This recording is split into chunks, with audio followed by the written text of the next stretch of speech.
அல்வாவும் அதுக்கேற்ற மாதிரி வாழைப்பூ வடை, ஈவினிங் ஸ்நாக்ஸ், இந்த மாதிரி ஒரு வடை செஞ்சு பாருங்கள், ரொம்ப அருமையாக இருக்கும். தன்னை சேனலுக்கு உங்களை அன்போடு வரவேற்கு. இன்றைக்கி நம்ம பார்க்க போகிறது ஒரு ஹெல்த்தியான வடை தாங்க. ஒரு ஹெல்த்தியான வாழைப்பூ வடையும் அதோட மாங்காய் அல்வா, மாங்காய் கான் அல்வாவும் ரொம்ப சூப்பராக டேஸ்ட்டாக இருக்கும். கண்டிப்பாக இதை நீங்கள் ட்ரை பண்ணி பாருங்கள். இப்போ ஃபஸ்ட்டு ஒரு விருந்தாளி வந்துட்டால் டக்குன்னு இதை செய்யக்கூடியது தான் இது. மாங்காய் ஃபஸ்ட்டு நம்ம மாங்காய் அல்வா பார்த்துக்கலாம். மாங்காய்க்கு நான் அல்வாவுக்கு துருவி வச்சுருக்கேன். கான் அல்வாவுக்கு பாருங்கள், கட்டியாக இருக்கிறதெல்லாம் எடுத்துருவோம். இதில் போட்டு மிக்சியில் போட்டு நல்லா துருவி வச்சுருக்கேன் இந்த மாங்காவை. இதுக்கு கான் மாவு 1.5 ஸ்பூனு, முந்திரி, திராட்சை, ஏலக்காய், கேசரி பவுடர், க்ரீன் கலர் கலக்கிறதுனாலும் கலந்துக்கலாம். அடுத்தது வாழைப்பூ வடை பார்த்துக்கலாம். ஃபஸ்ட்டு இதை நம்ம பார்த்துடலாம். வாங்க வீடியோக்குள்ளே போயிடலாம். ஃபஸ்ட்டு நெய் சேர்த்துக்கலாங்க. நெய் சேர்த்து நம்ம இந்த முந்திரியெல்லாம் வறுத்து வச்சுக்கலாம். வாழைப்பூ நார்மலாக செய்யாமல் முந்திரி சேர்த்து செய்யணும், நல்லாயிருக்கும். முந்திரி வறுப்படட்டும், அதை எடுத்து தனியாக வச்சுக்கோங்க. மாங்காயில் நீங்கள் பச்சை கலர் சேர்த்துக்கிறதுனாலும் சேர்த்துக்கலாம், இல்லை கேசரி கலர் சேர்த்துக்கிறதுனாலும் சேர்த்துக்கலாம். இது நல்லா வறுப்படட்டும், வறுத்து எடுத்து வச்சுக்கலாம்.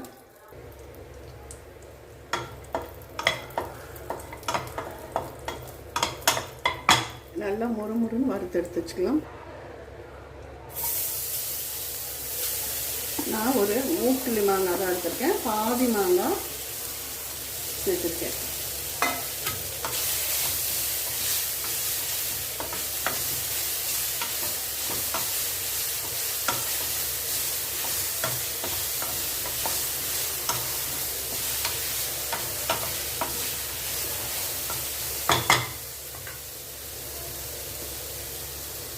கொஞ்சமாக 1 ஸ்பூன் நெய் சேர்த்துக்கோங்க.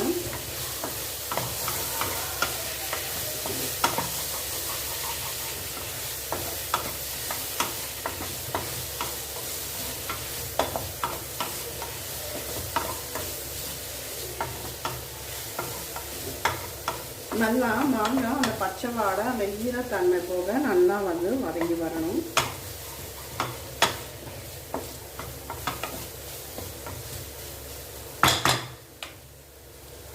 உங்களுக்கு கலர் மாறி வரும். இதுக்கு நான் சர்க்கரை சேர்க்க போகிறதில்ல, வெல்லம் தான் சேர்க்க போகிறேன். நீங்கள் வேணும்னா சர்க்கரை சேர்க்கலாம்.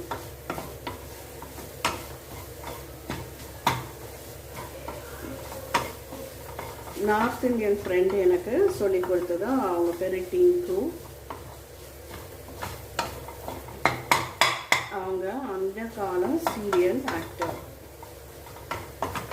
ஏவிஎம் சீரியலில் நடித்தவங்க. எங்கள் வீட்டுக்கு கீழே குடியிருந்தாங்க.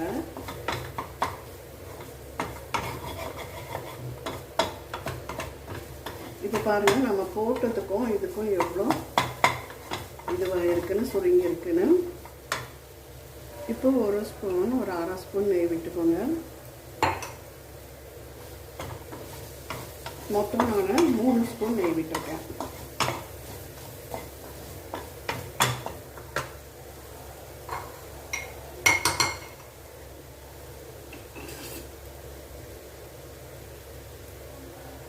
அது வெந்துட்டு இருக்கும்போதே 1.5 ஸ்பூன் கான் மாவு எடுத்தோம் இல்லைங்களா, இது வதங்கிட்ட பிறகு தான் நம்ம சேர்க்கணும். அதை நல்லா தண்ணி விட்டு, அது கரையிற அளவுக்கு தண்ணி விட்டு கரைச்சி வச்சுக்கோங்க.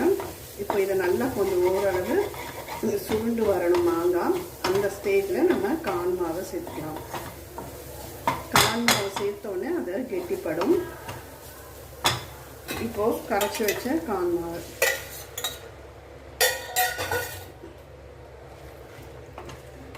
பக்கத்தில் நின்று கிளறணும். நான்ஸ்டிக் இருந்தால் உங்களுக்கு ரொம்ப ஈஸியாக இருக்கும்.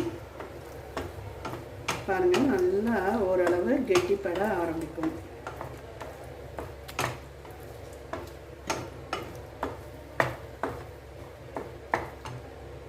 இப்போ பார்த்தீங்கன்னா ஒரு 1/2 ஸ்பூன் நெய்,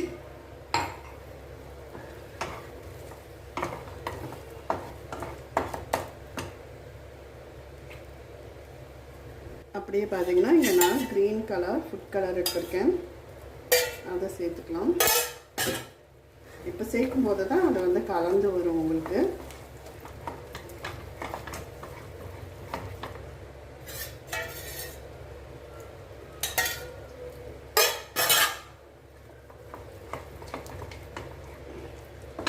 மாங்காய் பச்சைன்றதால தான் நாங்கள் இந்த க்ரீன் கலர் ஆட் பண்ணுறேன். நீங்கள் அப்படி இல்லைன்னா கேசரி பவுடர் ஆட் பண்ணிக்கலாம்.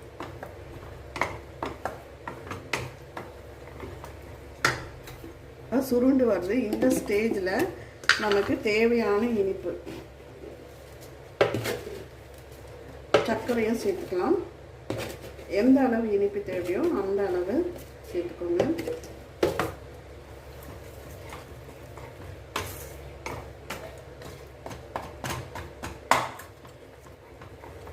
நல்லா வெல்லம்லாம் கரைஞ்சி வரணும். வெல்லம் போட்டோன்னா கொஞ்சம் இலகி கொடுக்க ஆரம்பிச்சிருக்கேன்.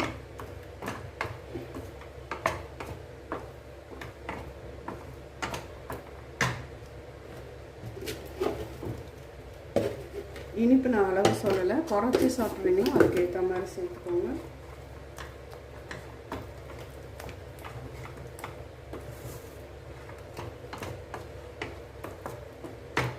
இது அப்படியே இலகி வரட்டும். இப்போ கொஞ்சம் ஏலக்காய் தூள்,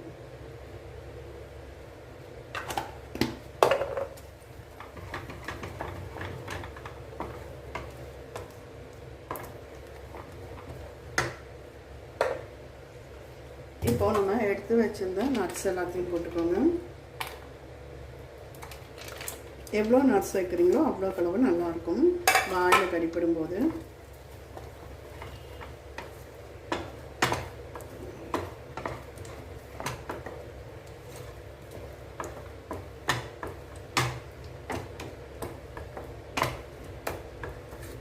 இப்படியே கிளறி கொடுப்போம். இப்போ ஒரு 1/2 ஸ்பூன் நெய்,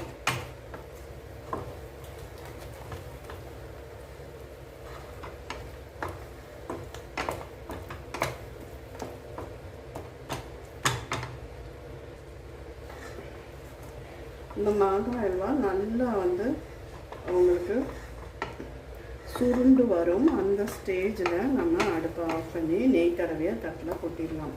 இதை நல்லா சுருண்டு வரணும்னா இப்போ தான் சுருள ஆரம்பிச்சிருக்கு. டேஸ்ட்டும் அட்டகாசமாக இருக்கும்.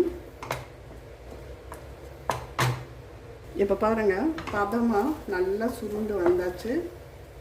இப்போது இந்த ஸ்டேஜில் நம்ம 1 ஸ்பூன் நெய் விட்டுட்டு அடுப்பை ஆஃப் பண்ணிடலாம்.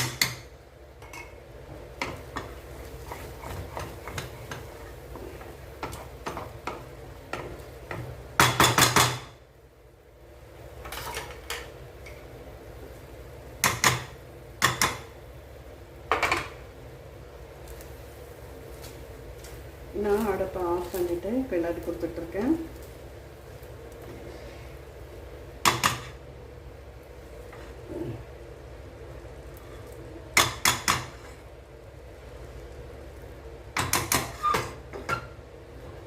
இப்போ நம்ம எடுத்து இந்த நெய் தடவையை ஒரு பிளேட்டில் கொட்டிடலாம். பாருங்கள், இந்த மாதிரி ஒரு சின்ன டின்னில் கொட்டிட்டு நல்லா மேலே அழுத்தி கொடுத்துட்டு கொஞ்சம் செட் ஆகிற வரைக்கும் வெயிட் பண்ணுவோம். அது செட் ஆகட்டும். அடுத்து நம்ம பார்க்க போகிறது வாழைப்பூ வடை. வாழைப்பூ வடை நார்மலாக எல்லாம் பண்ணுற மாதிரி தான். ஆனால் அதில் இந்த மாதிரி முந்திரி பருப்பு சேர்த்து நீங்கள் பண்ணி பாருங்கள். ஒரு 5-6 முழு முந்திரி தான் எடுத்திருக்கேன். பண்ணி பாருங்கள், ரொம்ப நல்லாயிருக்கும். அதுக்கு தேவையான பொருட்கள் பார்த்தீங்கன்னா, மிக்ஸி ஜார் எடுத்திருக்கேன். மிளகா ஒரு 4 மிளகா காரச்சாரமாக இருந்தால் நல்லாயிருக்கும். அதோட கடலைப்பருப்பு, 1 கை அளவு கடலைப்பருப்பு, கொஞ்சம் கடலைப்பருப்பு எடுத்து வச்சுருக்கேன். அதோட பெருங்காயம் சேர்த்துருக்கேன். அதோட உங்களுக்கு இஞ்சி, பச்சை மிளகாய் சேர்த்து அரைச்சிக்கோங்க. நமக்கு அப்போ வாயில் கடிப்படாது. குழந்தைங்களும் அதை அப்படியே சாப்பிட்ருவாங்க. இப்போது இதை நான் கொஞ்சம் லைட்டாக உப்பு போட்டு அரைச்சி எடுத்துகிட்டு வந்தேன்.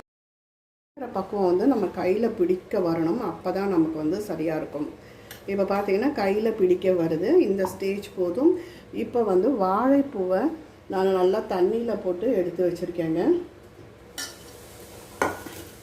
அந்த வாழைப்பூக்களை நம்ம சேர்த்துக்கலாம். இப்போ தான் வடித்து எடுத்திருக்கேன்.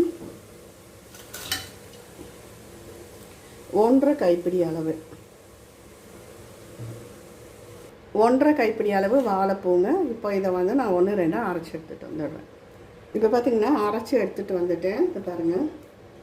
இப்போது இதில் பச்சரிசி மாவு உங்களுக்கு வேணும்னா சேர்த்துக்கோங்க. கடைசியாக இந்த முந்திரியை சேர்த்து ஒரு சுற்று, முந்திரியும் சேர்த்து சுற்றியாச்சு. இப்போ இதில் வச்சு போட்டுக்கலாம். சும்மா ஒரு 4-5 முந்திரி போடுங்க, நல்லாயிருக்கும் இந்த டேஸ்ட்டு. கண்டிப்பாக இந்த மாதிரி ட்ரை பண்ணி பாருங்கள்.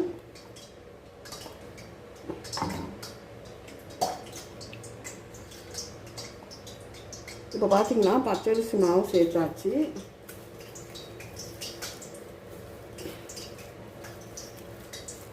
இப்போது கொத்தமல்லி, கருவேப்பிலை,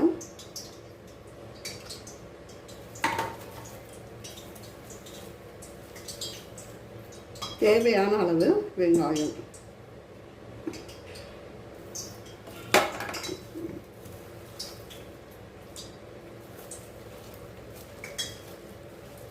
நம்ம இன்னும் உப்பு சேர்க்கலை, பெருங்காயம் சேர்த்தாச்சு. இப்போ பார்த்தீங்கன்னா இதில் கொஞ்சம் 1/2 ஸ்பூன் மஞ்சள்தூள்,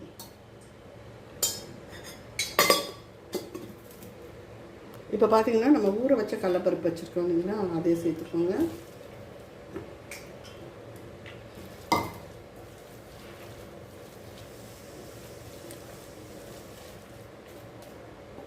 இனி நம்ம வடைகளை தட்ட வேண்டியது தான்.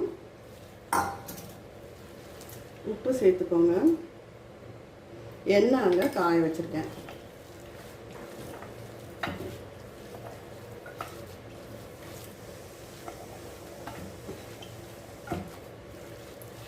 நல்லா பெசரி கொடுத்தாச்சு. எண்ணெய் காயட்டும், இருக்கட்டும், பார்க்கலாம். இப்போது கடாயில் எண்ணெய் காஞ்சிடுச்சுங்க. இப்போது நல்லா தண்ணி இல்லாமல் நல்லா உருட்டி எடுத்துக்கோங்க. உருட்டி எடுத்துகிட்டு உள்ளங்கையில் வச்சு உங்களுக்கு எந்த சைஸ்க்கு வேணுமோ அந்த சைஸ்க்கு தட்டி எடுத்து எண்ணெயில் சேர்த்துக்கலாம்.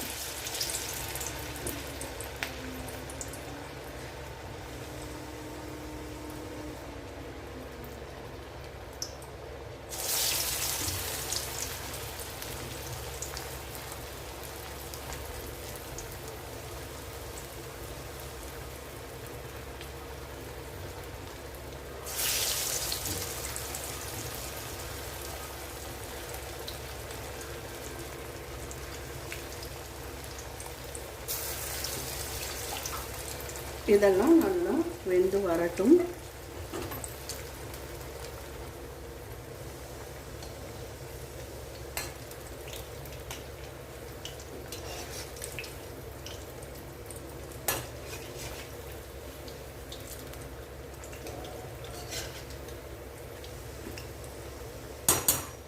கொஞ்சம் மீடியம் என்னோட அடுப்பு சொல்லியிருக்கேன், அந்த ஃப்ளேமில் வச்சு சுட்டு எடுக்கலாம். நடுவில் திருப்பி கொடுத்துட்டுருங்க.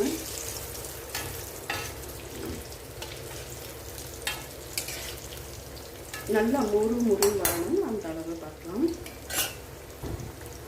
இப்போ பாருங்கள், வடை ரெடியாக எடுத்து நம்ம எடுத்துடலாம். இப்போ பாருங்கள், வடை ரெடியாக எடுத்து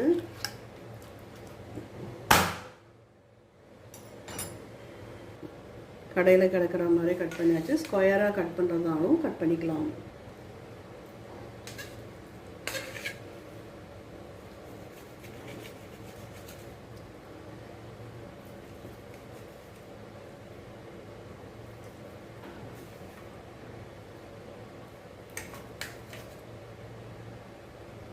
இப்போ பார்த்தீங்கன்னா சூப்பராக பச்சை மாங்காய் கான் அல்வா ரெடி ஆகிடுது. இந்த பக்கம் வடையும் ரெடி ஆகிடுது. கண்டிப்பாக இந்த வீடியோ பிடிச்சிருந்தா லைக் பண்ணுங்கள், ஷேர் பண்ணுங்கள், சப்ஸ்கிரைப் பண்ணுங்கள், கமெண்ட் பண்ணுங்கள். கண்டிப்பாக இதை ஒரு முறை ட்ரை பண்ணி பாருங்கள். ரொம்ப அருமையாக இருக்கும். அல்வா பார்த்திங்கன்னா நல்லா கடையில் விற்கிற மாதிரி நல்லா சாஃப்டாக இருக்கும். வடையும் பார்த்திங்கன்னா நல்லா முறுன்னு உள்ளே எவ்வளோ சாஃப்டாக இருக்குன்னு பாருங்கள். இதை கண்டிப்பாக ட்ரை பண்ணி பாருங்கள். நன்றி, வணக்கம்.